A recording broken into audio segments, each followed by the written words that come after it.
Pues casualmente, cuando yo nací, en 1935, Hitler estaba ya elevando su potencial en Alemania, metiendo en la cárcel a todos los comunistas y progresistas del país, organizando sus asesinatos y habían metido en prisión a Ernesto Thälmann, que era el secretario general del Partido Comunista Alemán, y como consecuencia de eso se había hecho una propaganda generalizada en defensa de su libertad y de su vida, y estaba en pleno apogeo esa campaña en favor de Ernesto Thälmann. Y curiosamente también, cuando yo nací, mi padre estaba en la cárcel. En el 1935 en la República también metían a los obreros en las cárceles, porque la lucha de la clase obrera ha continuado siempre. Y entonces mi madre le comunicó a mi padre de que tenía un hijo, cómo quería que le pusieran nombre. Y él le dio unos cuantos de nombres, algunos rusos, que a mi madre no le gustaban. Y entre todos ellos iba también el de Ernesto. Y ella escogió de Ernesto, que le parecía que era el menos feo de todos los que mi padre le había mandado en un papel. Y esa es la razón por la que yo me llamo Ernesto, que siempre he dicho por ahí, soy caballero por mi padre y Castillo por mi madre. Y el de Ernesto por Ernesto Thälmann, el secretario general del Partido Comunista Alemán. O sea, que estuviste a punto de llamarte Vladimir, por ejemplo. Bueno, Vladimir ya se llamaba mi hermano, que había nacido antes que yo, y le habían puesto Lenin de primero y de segundo Miguel.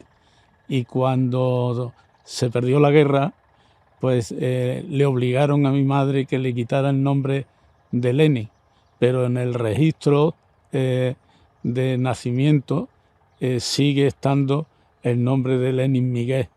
Lo que pasa es que luego, para tratarlo, normalmente después de terminada la guerra, le llamamos Miguel y no le poníamos el primero, que era el de Lenin. Y una hermana más pequeña le pusieron el nombre de Dolores Pasionaria. Es decir, que mi familia era bastante rojilla en aquel tiempo. Sí. ¿Cómo fue crecer en una familia tan comprometida?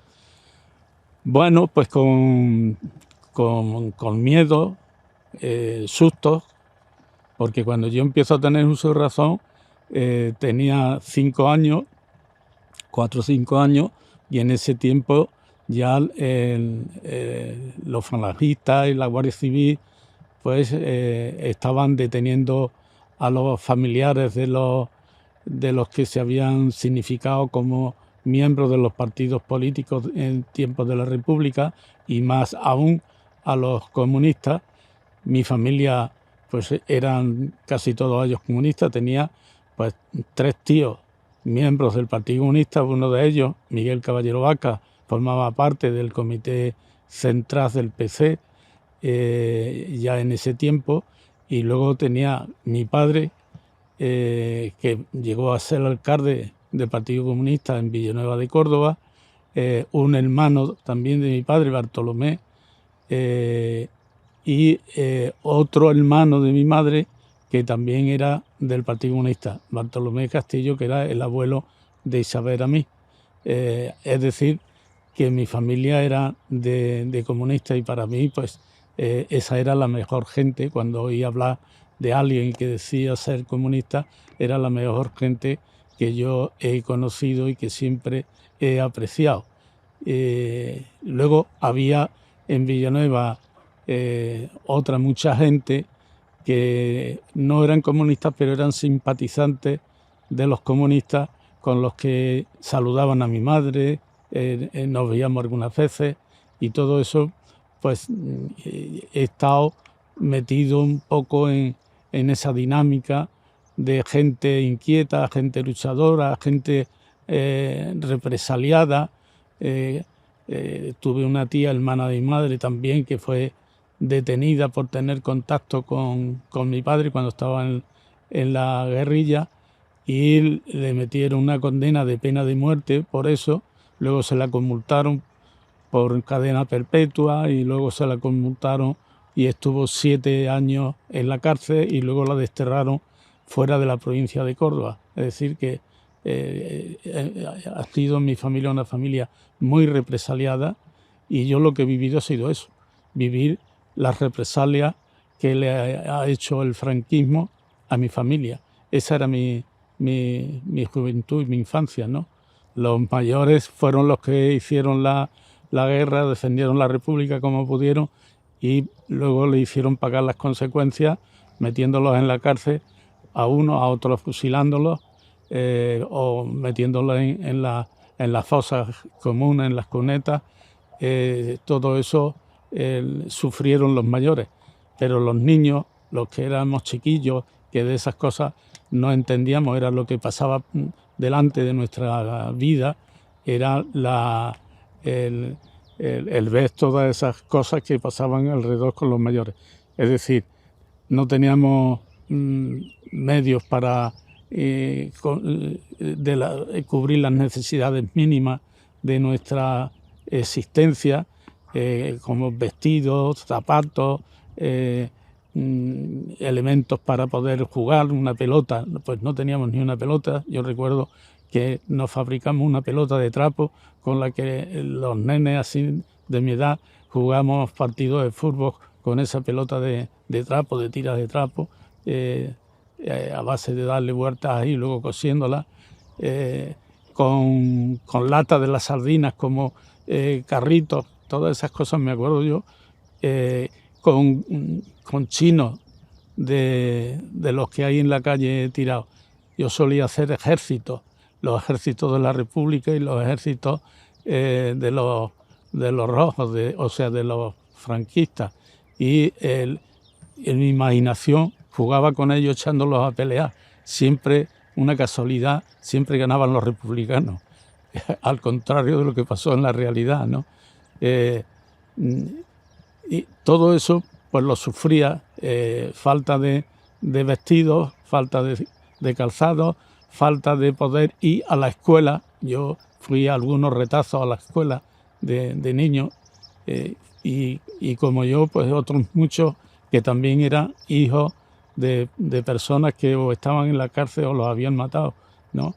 Íbamos a comer al convento de Cristo Rey, un convento de monjas, que daban comidas para los nenes que se habían quedado sin padre, y allí nos juntábamos pues toda una cantidad de nenes chicos a la hora de comer, y luego a la hora de aprender la A, I, O, U, las cartillas, las primeras letras las aprendí ahí. Y luego cuando era un poquillo ya más mayorcillo, con tal de estar mejor alimentados, pues los padres, en este caso mi madre, nos ponía a guardar animales, como allí se solía decir, con amos, los dueños de los animales, a guardar animales en el campo, y te pasaba los días y los meses en el campo guardando ovejas, guardando cochinos o guardando pavos, de todas esas, y haciendo todas las actividades que en los cortijos se hacían, de limpiar cuadras, de hacer todas las actividades que en el campo se hacía, ayudando al dueño del cortijo. Yo aprendí a ver cómo nacían los animales y aprendí a salvarle la vida a una burra, que estando yo solo, porque se habían ido los caseros, se habían ido al pueblo y me pilló a mí solo, se puso a parir una burra que trajo 2 pollinos, pero cuando yo me di cuenta que estaba pariendo fue ya demasiado tarde. Lo que pude hacer es sacar del seno de la burra a los pollinos y conseguir que la burra no se muriera, pues se podía haber muerto de parto.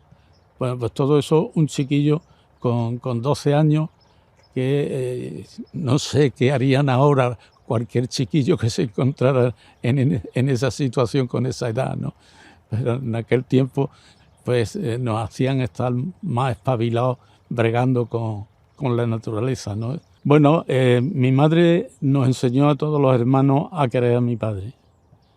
Siempre nos habló bien de él y naturalmente pues surgió, como es lógico, en este caso, el cariño hacia el padre ausente, el padre que se estaba defendiendo la vida en el monte, procurando no encontrarse con la Guardia Civil ni con los que le buscaban para matarlo. Soñaba, eso sí recuerdo yo muchas veces, cuando estaba así en el campo guardando animales, soñaba con la idea de que se me presentara algún día y lo pudiera ver. No ocurrió en mi caso, sí con mi hermano, sí mi hermano llegó a verlo en alguna ocasión, pero yo no. Yo quizás porque era demasiado chico y no se fiaba mi padre de que pudiera explicar de que me había visto, de que lo había visto, y ya mi tía estaba sufriendo las consecuencias de haberse encontrado con él. ¿Cómo fue el encuentro de tu hermano con tu padre? Pues mi hermano estaba guardando también cochinos y muy cerca del pueblo, en una finca. En el pueblo, la finca, las lindes están separadas con paredes de piedra de cierta altura, de metro, metro y medio, y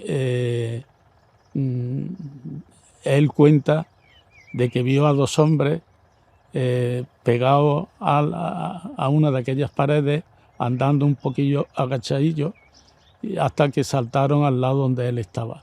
Se sentaron y lo llamaron. Y entonces él fue y dice que cuando llegó lo conoció.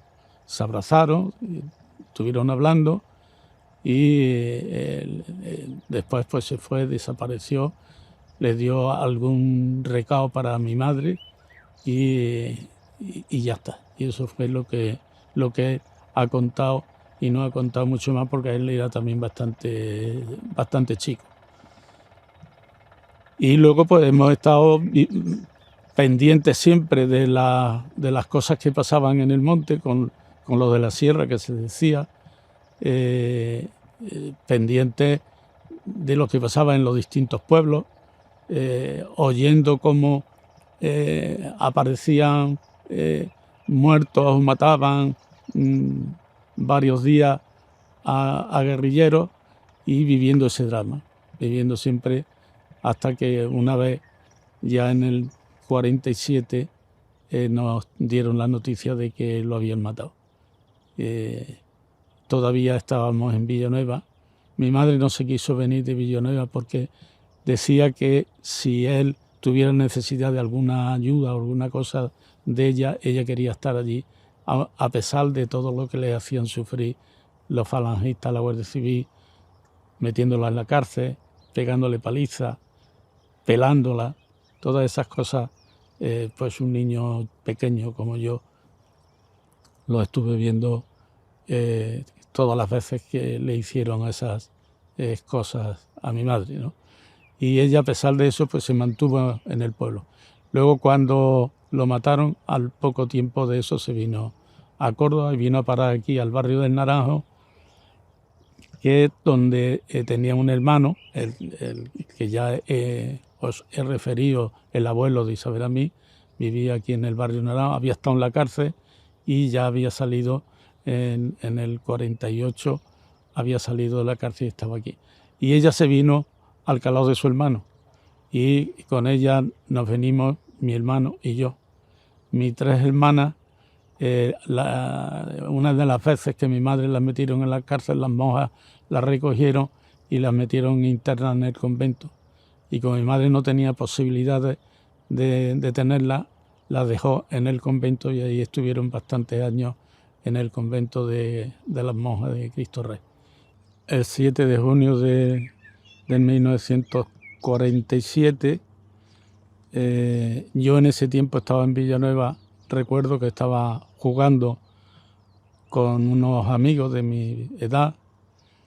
Mi madre había ido a un pozo donde solían ir las mujeres a lavar sus trapos. Ella había ido ese día a lavar sus trapos, y los nenes empezaron a cuchichear, a hablar entre ellos,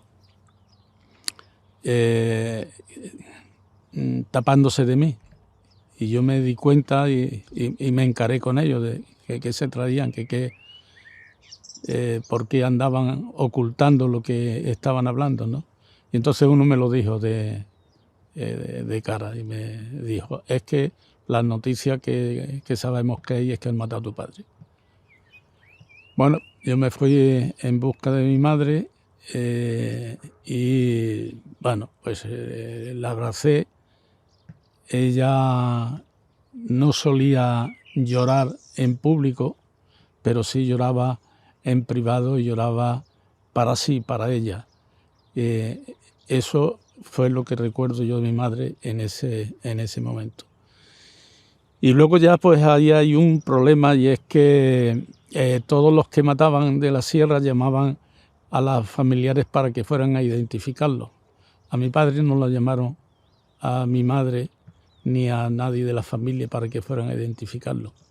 Y empezó la familia a ponerse nerviosa porque no sabían si lo iban a poder ver o no. Como consecuencia de eso, yo que oía esas cosas, me fui a verlo, pues lo tenían en el cementerio en exposición para todo el público. Y me fui a verlo yo solo y allí lo vi por primera vez muerto, con las heridas que le pude observar en un ojo, en la frente, un brazo partido, mal herido y en descomposición ya, porque era el mes de junio, con plena calor, y era después de 3 días de haber sido matado, cuando lo expusieron en Villanueva de Córdoba. Muy mal, era una situación muy, muy dramática y muy dura.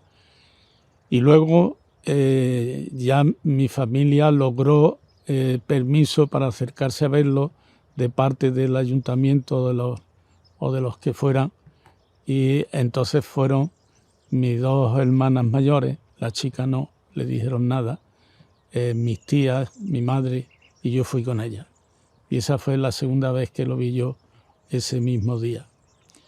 Y luego, avanzando las horas de ese día, fui con mi hermano, que mi hermano estaba en el campo guardando animales, y un primo mío con una bicicleta fue al cortillo donde él estaba para traérselo. Y se lo trajo, y cuando llegó, pues quiso ir a verlo al cementerio, y yo fui con él. Así que lo vi 3 veces, y esa imagen se quedó muy retratada en mí, que siempre la he recordado nítida, de cómo yo vi el cadáver de mi padre. Pude observar que fue apaleado después de muerto, porque los cadáveres, si están fríos y le das golpes, no se coagula la sangre, porque ya la sangre está fría. Pero mi padre, recién matado, cuando llegaron a él, le dieron de golpes y de palos, porque tenía cardenales por todo el cuerpo. Y eso para mí ha sido una demostración de que se ensañaron con el cadáver.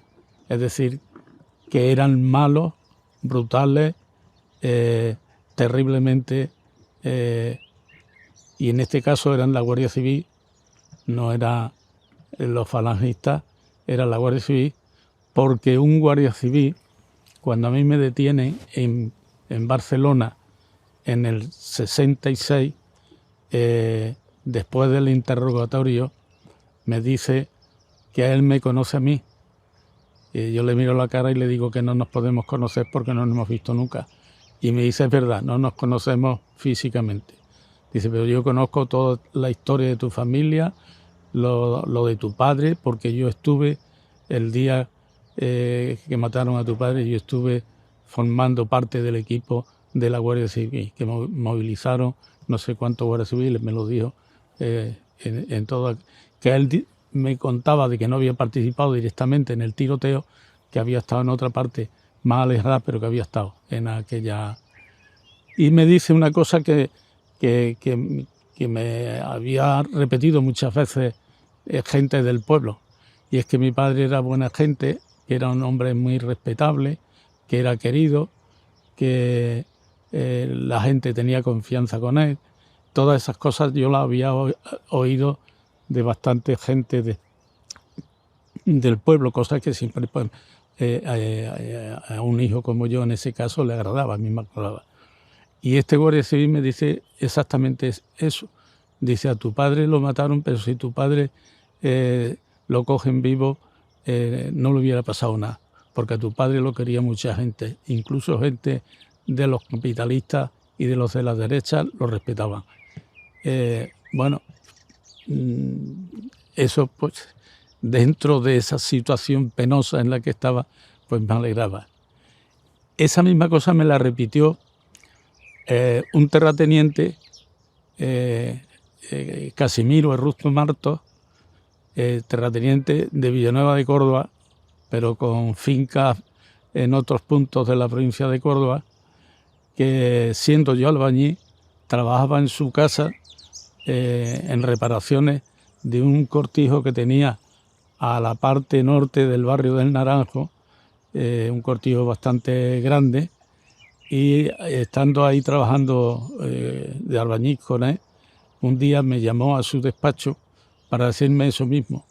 Dice, tu padre yo lo he tratado y era una buena gente, un hombre con el que se podía hablar y se podía conversar y llegar a acuerdos con él. Mi tío Miguel, hermano de mi padre, me contó que en la lucha de la clase obrera del pueblo en Villanueva de Córdoba, cuando querían confrontar con los capitalistas, pues mandaban a mi tío Miguel y otros como él, y se formaba la Mundial. Y se iba a las huelgas y eso. Dice, pero si lo que queríamos eran mejoras económicas y de trato y esas cosas, entonces mandábamos a tu padre, porque tu padre sabía negociar y sabía arrancar reivindicaciones sin las huelgas y sin esas cosas. Todo eso lo que son pequeños retazos que me dan el retrato de cómo era mi padre, ¿no? De un hombre que se hacía respetar por su seriedad y su formalidad, un hombre que sabía dialogar y que sabía llegar a acuerdos con los contrarios, y un hombre querido no solo por la familia, sino por todos los que lo conocían. En Villanueva de Córdoba no le llamaban Julián Caballero, le llamaban nada más que Julián. Cuando se hablaba de Julián, todo el mundo sabía de quién hablaba. Y a mí, cuando yo he ido ya de mayor a Villanueva de Córdoba, me han presentado y me han saludado el hijo de Julián. Es decir, que ni siquiera hacía falta decir caballero para saber de quién se estaba hablando. ¿Y tú cómo fuiste? ¿Como tu tío o como tu padre? Yo quizás más como mi padre, y sobre todo por oída de los propios camaradas, ¿no? Que una de las cosas que ahora ha pasado el tiempo, algunos haciendo comentarios, me dicen que yo tenía capacidad de respetar las opiniones de los contrarios, de buscar el acuerdo y el diálogo con los disidentes o con los que tenían posturas diferentes dentro del propio partido, y también con otra gente.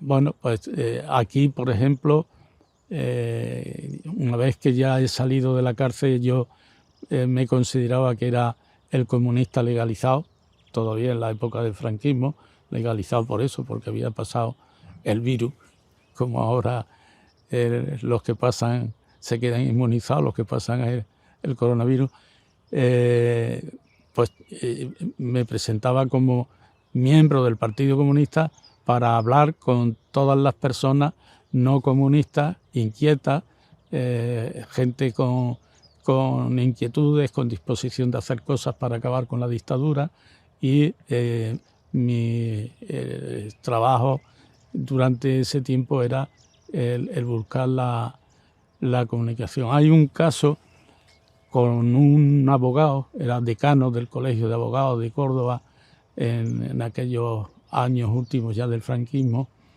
de Villanueva de Córdoba, Bartolomé Vargas, que se llamaba, digo se llamaba porque ya falleció, de Villanueva de Córdoba, según decían los que lo conocían más del Opus Dei, que él decía que a su padre lo habían matado los rojos y que los falangistas habían matado a mi padre.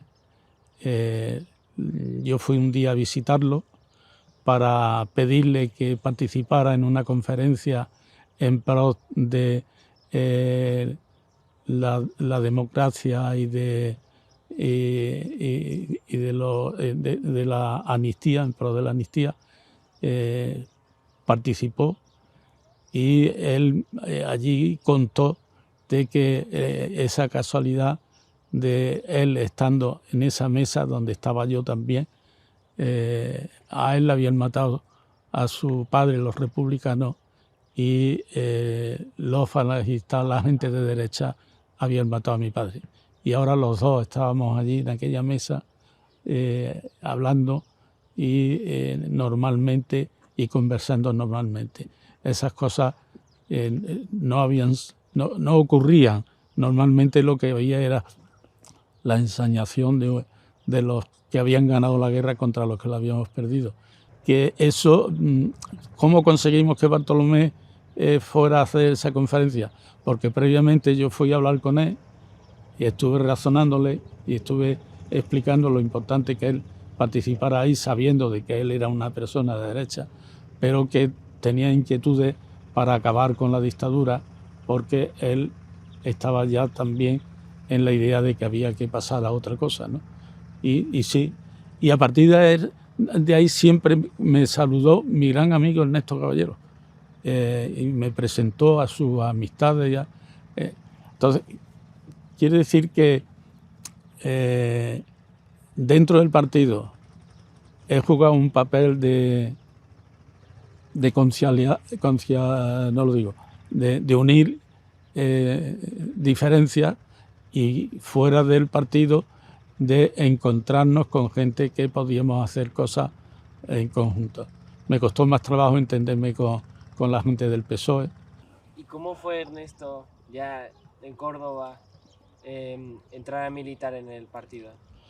Bueno, pues aquí en el barrio del Naranjo, que es donde yo vine a vivir en el 48, que vivía ya mi tío Bartolomé, formaba parte de una célula de miembros del Partido Comunista, de personas que habían estado en la cárcel, habían salido de la cárcel, o habían estado en la emigración y habían vuelto. Yo empecé a tener, a través de mi tío, contacto con ellos, asistía a sus encuentros y a sus reuniones, prestaba mucha atención porque me gustaba escuchar sus conversaciones, y empezaron ellos, sobre todo mi tío, a plantearme que me incorporara al Partido Comunista. Yo no me consideraba apto para ser militante del Partido Comunista y rehusaba el incorporarme al Partido Comunista. Hasta que pasaba un tiempo, mi tío me plantea que iba a venir un miembro del Partido Comunista a visitarme, que había convivido con mi tío Miguel en la cárcel de Burgos y que además en tiempo de la República había conocido muy bien a mi padre, y quería hablar conmigo. Bueno, acepté hablar con él y este fue el que me pegó el empujón para entrar en el partido. Se trataba de Félix Cardadós, un miembro del Comité Central del PC que vivía en Barcelona y que dedicaba su tiempo, después de salir de la cárcel, que había estado 12 años en la cárcel, dedicaba su tiempo en reorganizar el partido en la provincia de Córdoba. Y estaba viniendo aquí, había ayudado a crear un comité provincial que vivían casi todos ellos en Alcolea, hombres del campo, de agricultura, y que él era el dirigente del partido con el que tenían contacto, le servía Mundo Obrero, tenía reuniones con ellos y tal. Y cuando ellos se enteran que yo había participaba en esas reuniones, pues entonces me buscaron y me pusieron al habla con él, y este fue el que me convenció para ponerme en contacto con los miembros del comité provincial, para que hablara con ellos y para que yo ayudara ahí algo. Y así entré en el Partido Comunista. Inmediatamente me plantean de crear una célula de gente joven, no de incorporarnos con los mayores, sino... Y efectivamente creamos una célula de camaradas jóvenes, de gente que no, por su edad, no habían hecho la guerra, y todos ellos de aquí del barrio del Naranjo, y bueno, pues juntamos un buen puñado. Ellos en una reunión me eligen responsable de la célula esta, con lo cual me facilitan el que yo tenga contacto con los miembros del comité provincial. Y ahí voy entrando hasta que los miembros del comité provincial en aquella época y el Félix Carradó me plantean que debo dedicarme a reorganizar el Partido Comunista en la ciudad de Córdoba. Yo creí que estaba organizado y que además yo tenía la fantasía de que el Partido Comunista era muy fuerte, que estaba impregnado en los poderes públicos, que era gente muy capacitada toda y con grandes cualidades, y cuando me dicen lo que hay, pues no había nada de eso.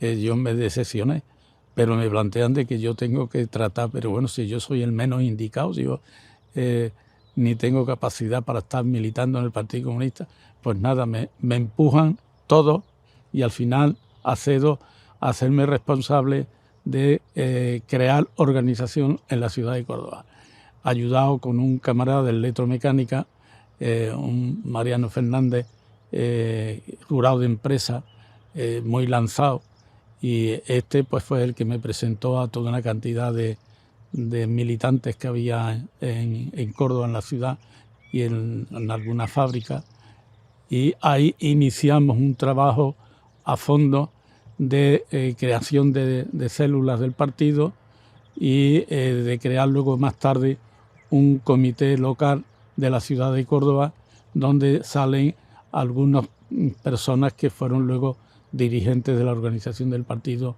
en la provincia de Córdoba. Bueno, fuimos funcionando medio bien, con mucha actividad.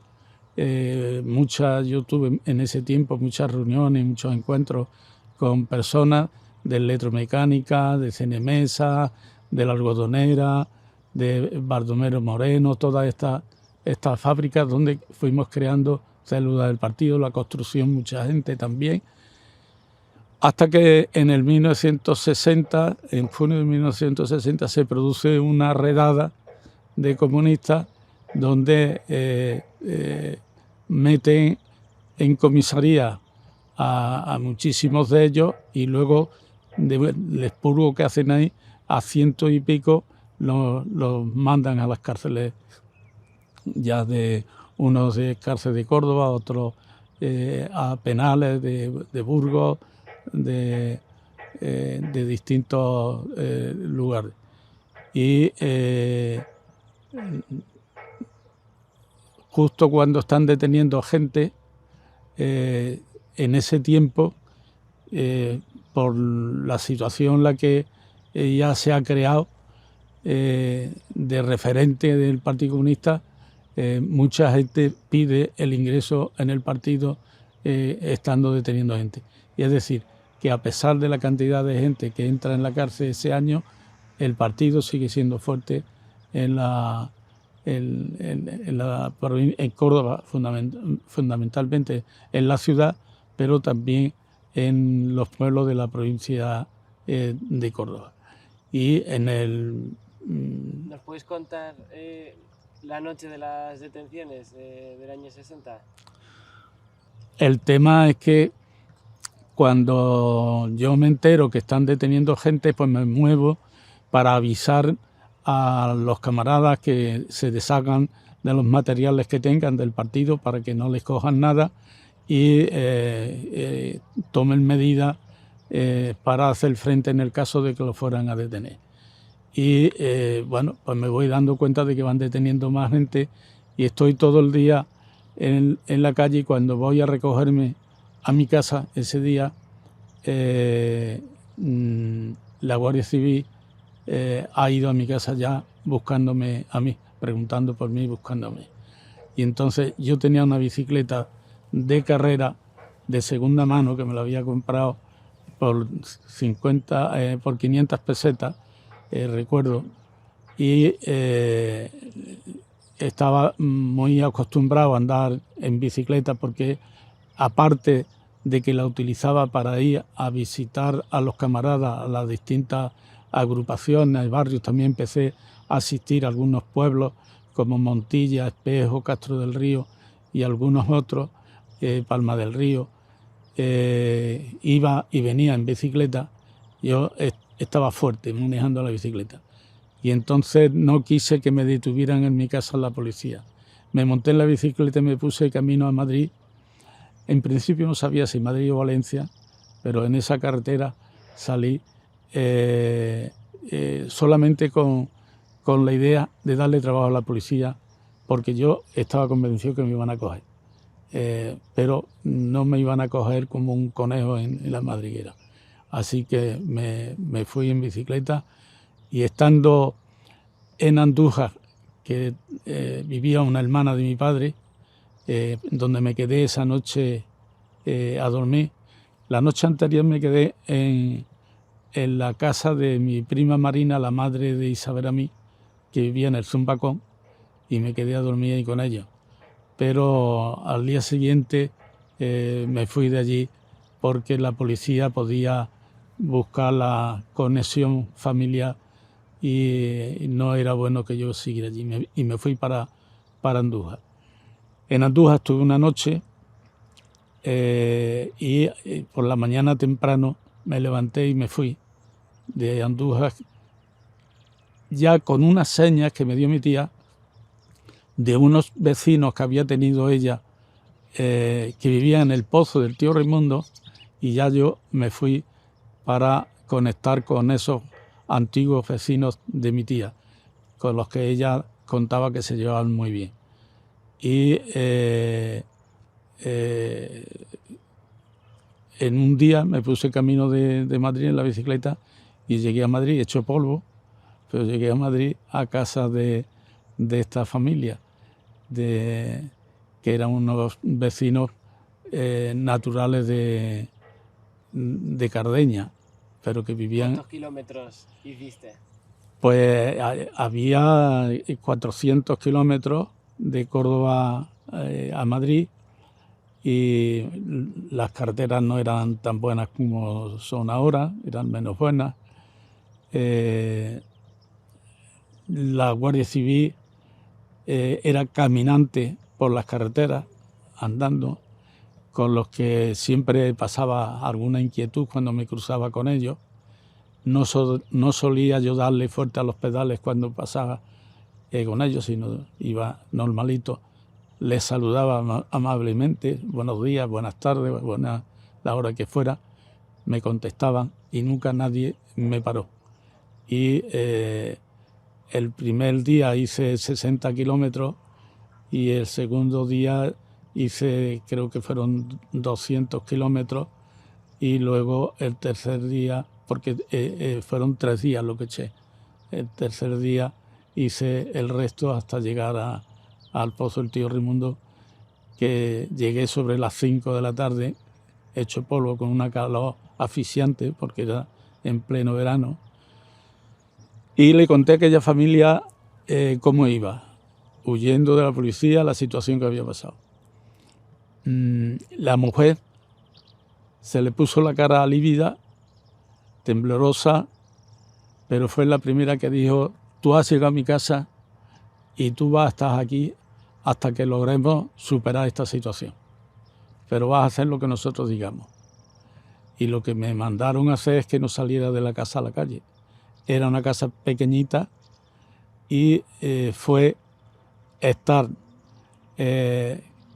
una semana o dos que estuve allí con ellos, todos los días sentado en una silla. Lo pasé fatal, era terrible, porque de estar acostumbrado a estar trabajando 8 o 10 horas y andando en la bicicleta para acá y para allá y haber hecho ese viaje en bicicleta en Madrid, quedar el cuerpo parado todo ese tiempo, eso fue lo peor que me podía pasar.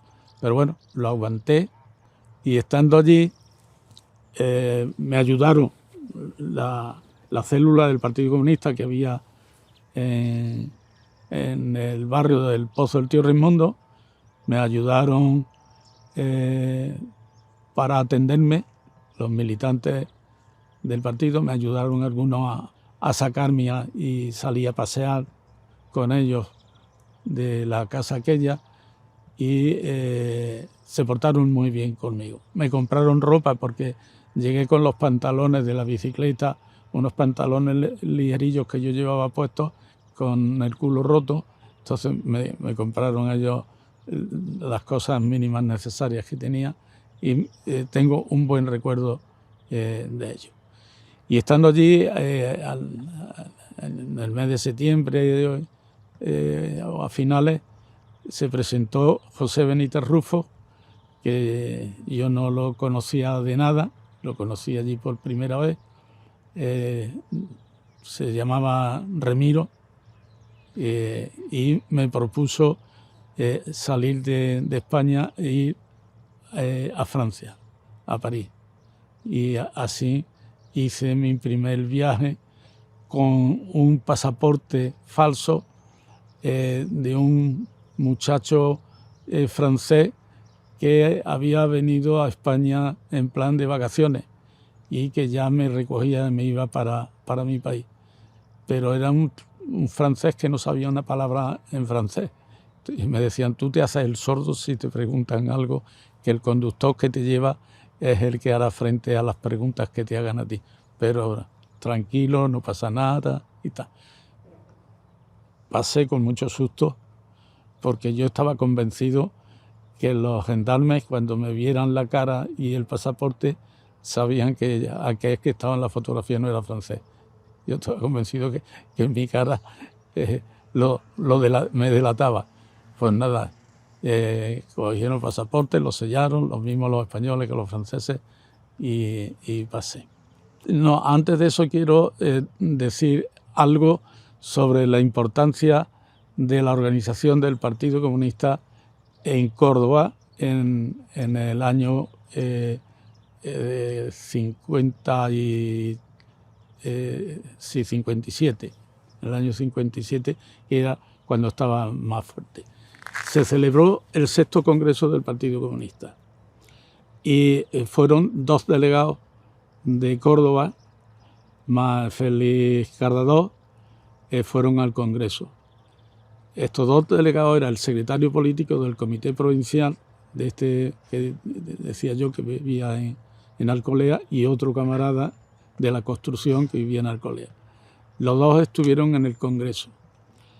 En el Congreso fueron saludados por el trabajo realizado de todas las incorporaciones jóvenes que se habían hecho en Córdoba en aquel tiempo y por el modelo de funcionamiento que estábamos practicando, que no se practicaba en casi ningún sitio.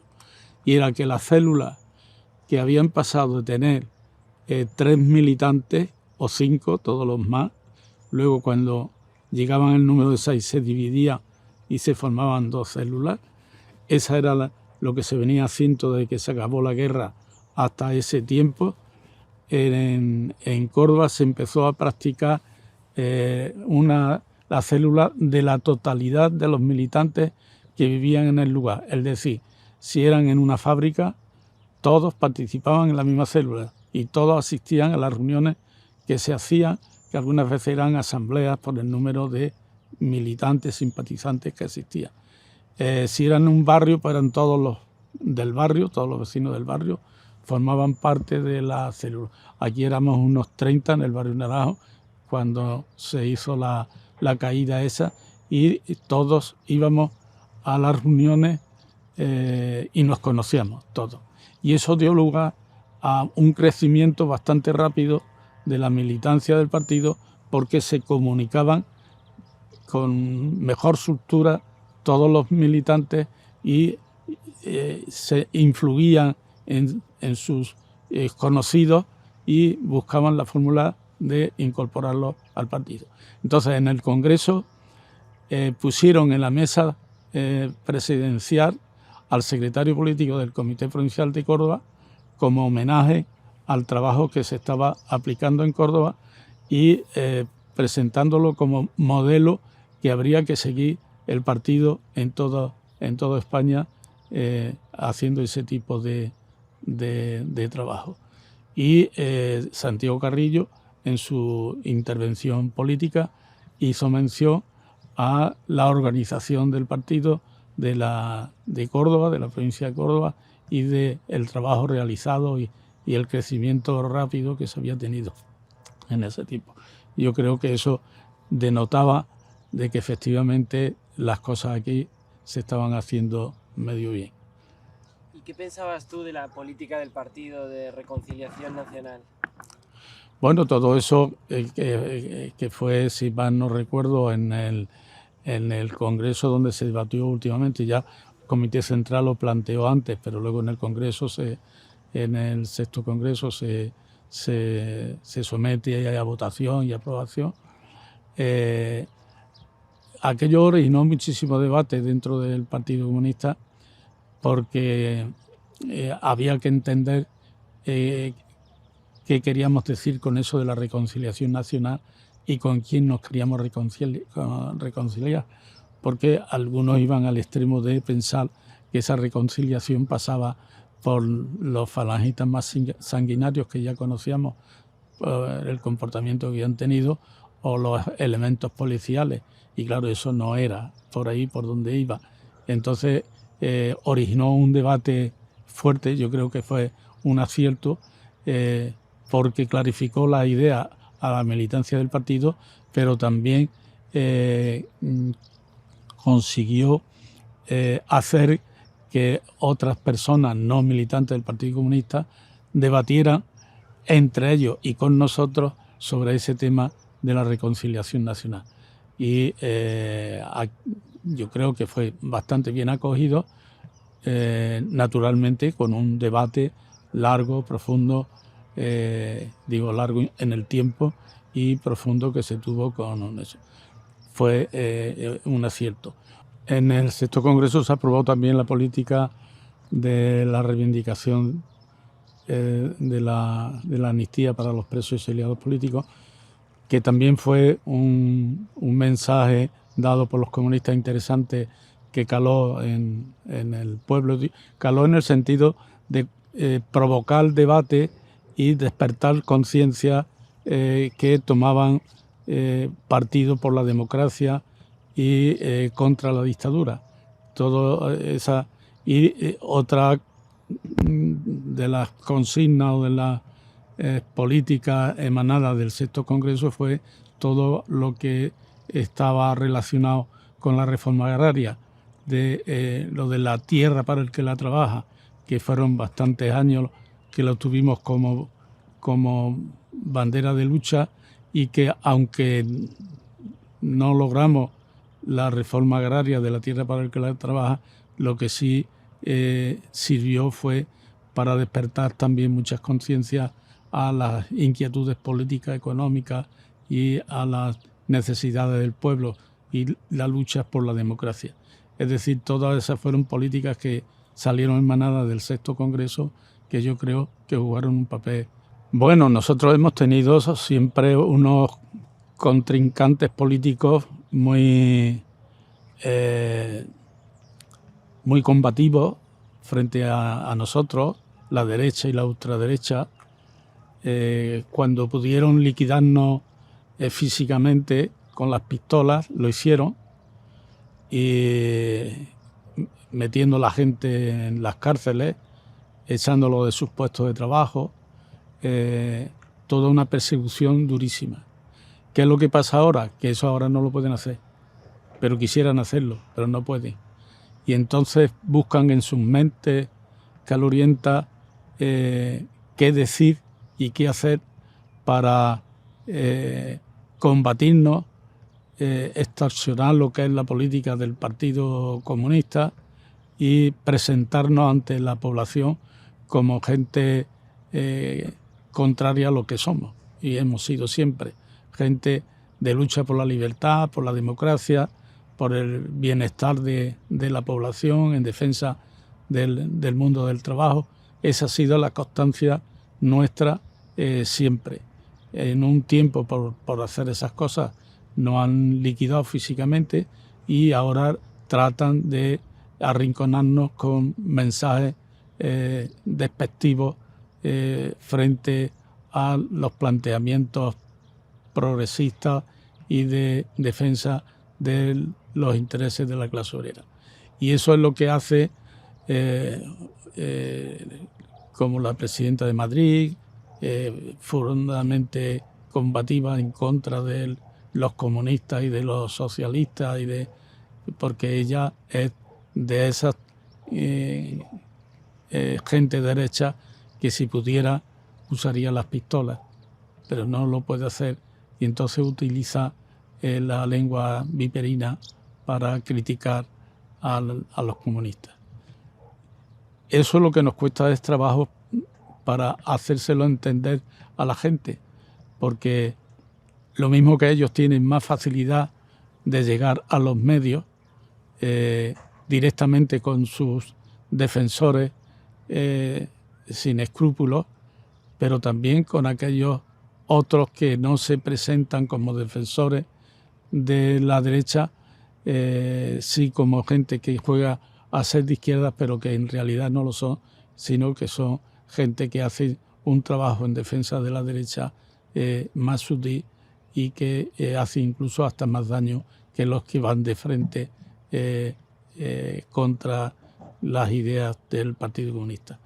Eso es lo que está ocurriendo y bueno, eso quiere decir que los comunistas de hoy tienen que tener las pilas bien puestas para hacer su trabajo de defensa de lo que es la política del partido, lo que son las bondades de los luchadores del partido y lo que es los intereses de uno y de otro. Cuáles son los intereses de la derecha, cuáles son los intereses de los comunistas. El Partido Comunista, como todo el mundo sabemos, sufrió las consecuencias de la derrota de la guerra, quedó en la mínima expresión en el interior del país, un poco más fuerte en el exilio, en Francia y en otros países latinoamericanos, donde el partido estuvo más o menos bien organizado, pero en el interior quedó bastante mal. Pero a principios de los años 50 empezaron a salir de las cárceles dirigentes del partido y inmediatamente que salían de las cárceles, después de 10, 12 años de prisión, se incorporaban a la lucha por la recuperación de la organización del partido y la defensa de las ideas del Partido Comunista. Y ahí tenemos bastantes ejemplos conocidos, como en Córdoba fue el Félix Cardadó, fue Juan Menoz, un camarada también de la dirección del partido que era de Villa del Río, mi tío Miguel Caballero Vaca, que estuvo asistiendo a la organización de Córdoba y luego la de Sevilla, José Benítez Rufo, que estuvo en unos tiempos muy cortos en la guerrilla, lo detuvieron pronto y se pasó 12 años también en la cárcel. Todos estos eran viejos dirigentes del partido que daban ejemplo con su actividad clandestina, ayudando a las organizaciones en distintas provincias. Y hubo también incorporación de militantes del partido que se habían exiliado y empezaron a volver a España clandestinamente para organizar el partido. Entre ellos estaba Paco Marín, que fue el que más tiempo estuvo en la clandestinidad en España, propio Julián Grimao, que dio con su vida, y otros muchos, Horacio García Inguanzo por Asturias, toda una cantidad de personas que juntos con los que salían de la cárcel y los que venían del exilio empezaron a reorganizar, a darle fuerza al partido. ¿Qué me ocurre a mí? Que yo no soy de ese grupo de camaradas, yo soy un joven militante que me incorporo al partido, que tengo una actividad fuertísima desde el principio, y que cuando van a detenerme decido salir huyendo con mi bicicleta y me sacan a Francia. Me sacan a Francia con otros camaradas de Alcolea, 3 camaradas de Alcolea y yo. Y bueno, pues tenemos una serie de reuniones. Para mí aquello fue muy emocionante con el secretariado del Comité Central del PC, Santiago Carrillo, Liste, Ignacio Gallego, Semprún, toda una cantidad de los camaradas que en aquel tiempo estaban en la dirección. Aquello para mí era muy emocionante porque de ellos tenía yo conocimiento a través de Radio España Independiente, que era una escucha continuada, y que los conocía por sus discursos, sus intervenciones y por todas sus cosas. Bueno, pues para mí el estar en aquellas reuniones fue extraordinario y presté mucha atención y me propuse hacer lo que se considerara que podía hacer, o quedarme a trabajar en Francia y militar en una célula aquella, o lo que la dirección del partido dispusiera. Y la dirección del partido me propone, o nos propone a los 4 que estábamos, venir a reorganizar el partido en Córdoba. Después de la caída del 60 han quedado camaradas sueltos, sin caer en la cárcel. Teníamos que ayudar a las familias de los que habían caído en la cárcel y reorganizar el partido en Córdoba. Bueno, pues vinimos 3 camaradas, porque uno dijo que hasta que no viniera la amnistía él no venía, que se había escapado y no quería volver a la boca del lobo por no fueran a cogerlo. Y los otros venimos en experimentación para estar un mes nada más. Y así fuimos 2, Antonio Romero, que se llamaba uno, curiosamente, que no tiene nada que ver con el de Málaga, era uno de aquí de Córdoba, y yo. Nos situamos en Puente Genil. Y Paco Márquez, que era el que se vino a andar por aquí, por Córdoba ciudad. Paco Márquez es el que a mí me dio también el empujón para aceptar esa actividad clandestina, para venir a Córdoba. ¿Por qué? Porque él era un hombre casado, tenía una hija recién nacida, y cuando nos pidieron voluntarios para venir, fue el primero que dijo que él estaba dispuesto a venir. Y yo, que no tenía muchas ganas de venir, porque bueno, ya había salvado esa situación pero me planteé, si este camarada con una hija que tiene y está dispuesto ahí, yo que no tengo a nadie conmigo que dependa de mí, yo no me puedo quedar aquí, yo también, venga, para adelante. Y me apunté. Luego, con el tiempo que pasó, porque tanto a Márquez como a Romero no le fue bien su venida y dejaron de venir. Y a mí me fue bien porque conecté con la gente de Puente Genil bastante bien. Me situé ahí, estuve en otra segunda vez que vine 6 meses trabajando con ellos y haciendo organizaciones, células en distintos pueblos. ya cuando estás en esa situación y tienes contacto con los camaradas en los pueblos, te das cuenta que estás haciendo algo importante y entonces esa actividad la realizas con ilusión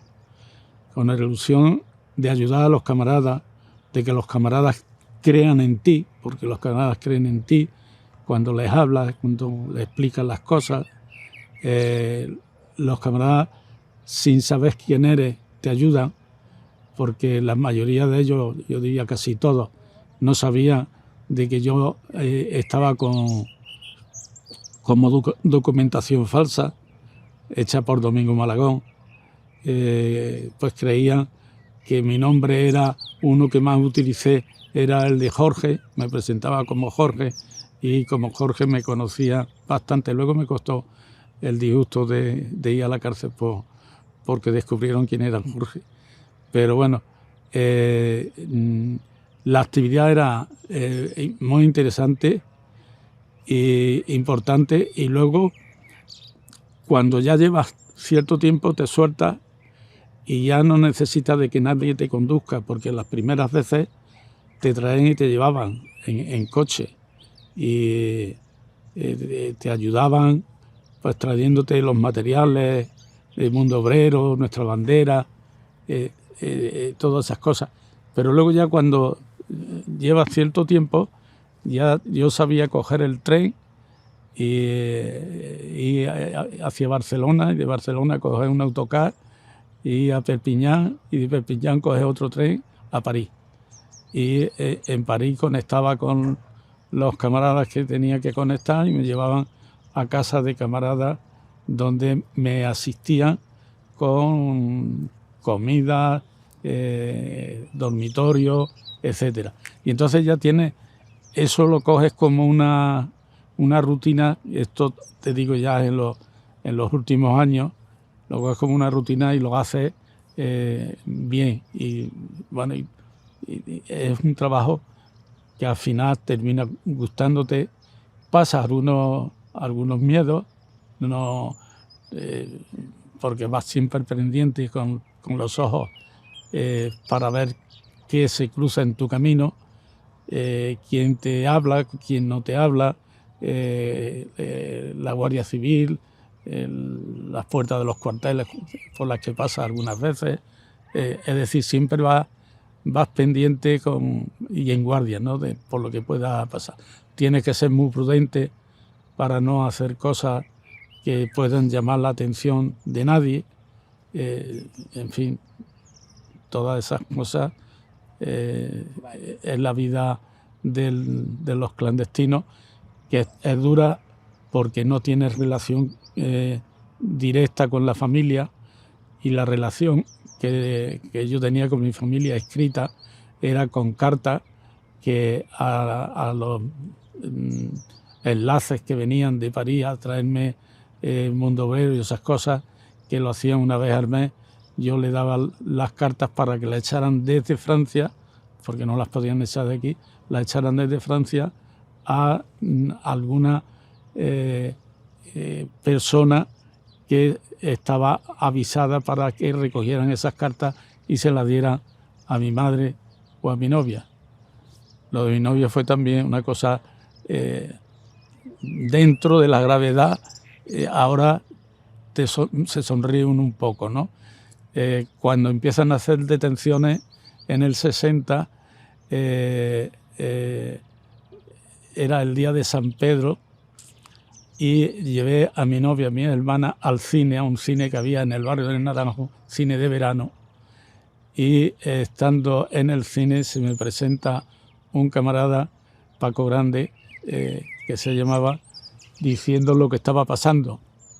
Y entonces dispongo de irme con él en una motillo que tenía para avisar a los camaradas para que tomaran medidas, quitando materiales y cosas de su casa. Y dejé a Tedora, que es el nombre de la que hoy es mi mujer, entonces era novia, en el cine con mi hermana. Ellas no sabían nada de nada, pero cuando decido de salir le cuento una historia que no se la creen. Mi hermana mayor me echa la bronca diciendo que no soy serio, que esas cosas no se hacen, que como voy a dejar a la novia allí, que yo vendré antes de que se acabe la película, pero si no vengo antes vosotros la lleváis a su casa. Y le doy esas recomendaciones. Bueno, tardamos 6 años en vernos después. La dejé en el cine y a los 6 años nos vimos porque ella fue en busca mía a Francia. Se había hecho de un contrato para trabajar en una casa de huésped en un pueblo de Francia. Me escribió cartas allí pensando que estaba en Francia, una carta tras de otra. Yo no le contestaba porque no recibía sus cartas, porque yo estaba en Málaga y la mujer estaba desesperada ya porque dice, este no quiere saber nada de mí. Hasta que coincidió que habían pedido que fuese una delegación de jóvenes comunistas a la Unión Soviética, a un foro internacional de las juventudes que se celebraban en Moscú. Y entonces me proponían que fuera yo. Y con motivo de eso fui a París, y al llegar a la estación había allí un camarada esperándome y me dice, lo primero que vamos a hacer va a ser llamar a tu novia que está en tal sitio y está desesperada, que me han mandado unas pocas de cartas. Dice, yo he abierto una para ver qué es lo que pasaba y lo que pasa es que está muy disgustada porque tú no la escribes. Y entonces la llamé, se vino a París y ahí hicimos nuestro primer casamiento en París.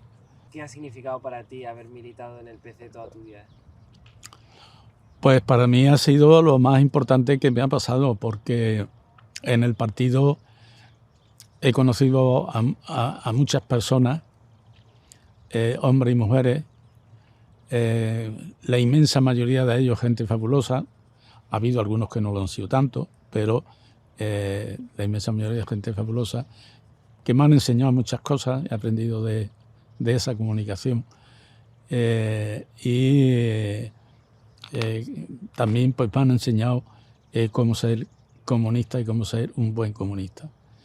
Es decir, que he recibido una riqueza cultural variada del saber de toda la gente con la que me he relacionado, tanto de España como otros que no son de España, que han sido del extranjero, con los que también he tenido comunicación, con gente de Cuba, de Francia, de Italia, de distintos países con los que he mantenido relaciones.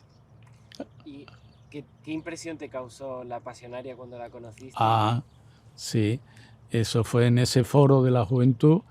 Hicimos una parte para ir a visitarla a su casa donde ella vivía. Y yo a Pasionaria la conocía de su existencia y su voz cuando tenía yo 4 o 5 años. Porque había un zapatero en Villanueva de Córdoba que tenía un aparato de radio y mi madre, disimulando que iba a arreglar zapatos a la zapatería, se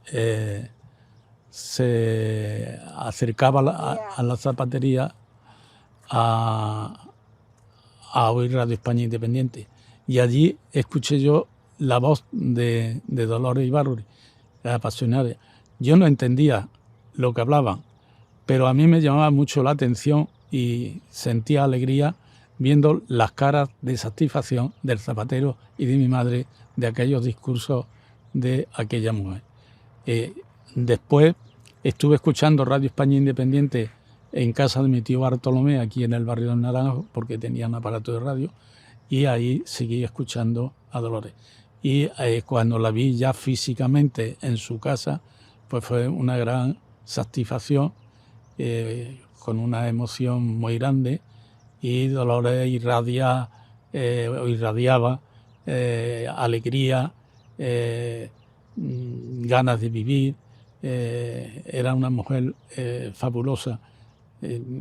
Yo de palabras no sé describir sus cualidades, porque eran tantas y tan enormes que que no es fácil describirla con palabras.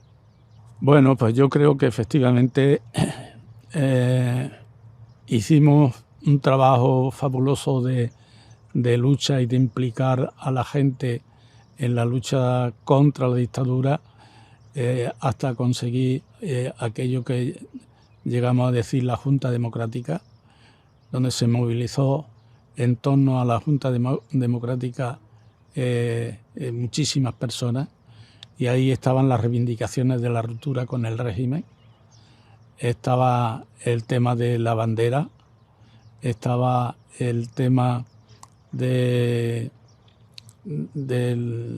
el referéndum sobre el tipo de régimen que queríamos, y a todo eso se le ve un puntapié desterror de nuestros discursos, nuestros mensajes, en aras a conseguir avances de la democracia. La democracia, yo siempre he dicho de que tengo un libro escrito que se llama La democracia inconclusa. Algunos se extrañan porque conozco a personas de que creen que ya hemos llegado al final del camino y que ya no merece la pena luchar por nada más, sino de mantener lo que tenemos. Yo creo de que no, que la democracia está por terminar de construir y que hace falta pelear todos los días para fortalecerla y ensancharla, y para asegurarnos de que siga existiendo con sus deficiencias, pero no podemos decir ya hemos llegado.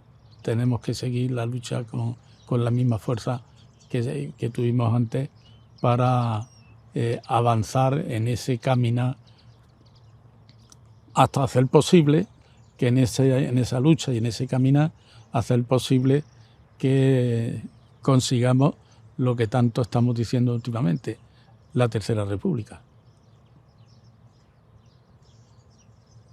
Muchas gracias, Ernesto. A vosotros.